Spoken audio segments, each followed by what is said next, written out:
Keep your dream. I have a friend named Monty Roberts who owns a horse ranch in San Isidro. He had let me use his horse ranch to put on fundraising events to raise money for youth at-risk programs.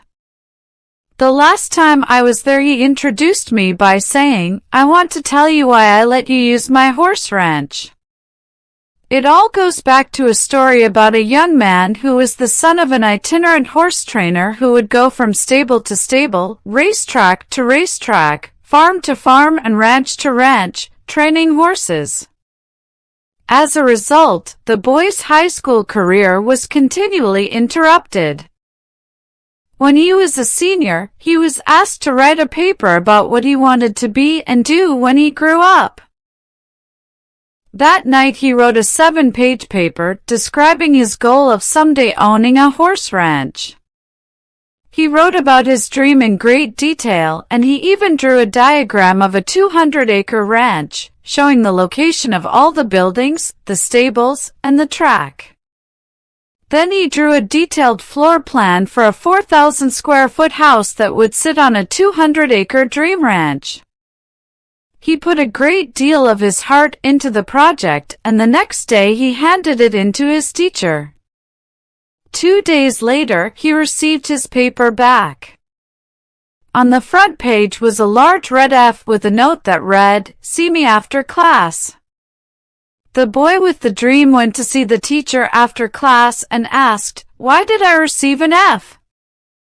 The teacher said, "This is an unrealistic dream for a young boy like you.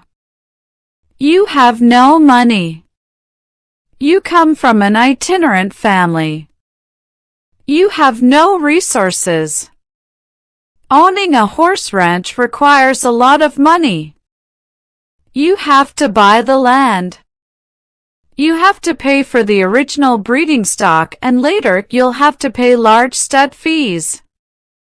There's no way you could ever do it." Then the teacher added, "If you will rewrite this paper with a more realistic goal, I will reconsider your grade."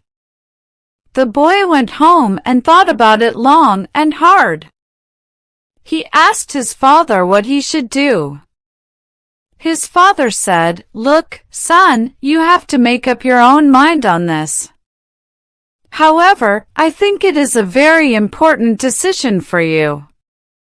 Finally, after sitting with it for a week, the boy turned in the same paper, making no changes at all. He stated, "You can keep the F and I'll keep my dream." Monty then turned to the assembled group and said, "I tell you this story because you are sitting in my 4,000-square-foot house in the middle of my 200-acre horse ranch. I still have that school paper framed over the fireplace." He added, "The best part of the story is that 2 summers ago, that same schoolteacher brought 30 kids to camp out on my ranch for a week. When the teacher was leaving, he said, 'Look, Monty, I can tell you this now. When I was your teacher, I was something of a dream stealer. During those years, I stole a lot of kids' dreams. Fortunately, you had enough gumption not to give up on yours.' The moral: don't let anyone steal your dreams. Follow your heart, no matter what. No dream is too big or too small when one works hard to live it. One should always try making dreams come true no matter what." The end.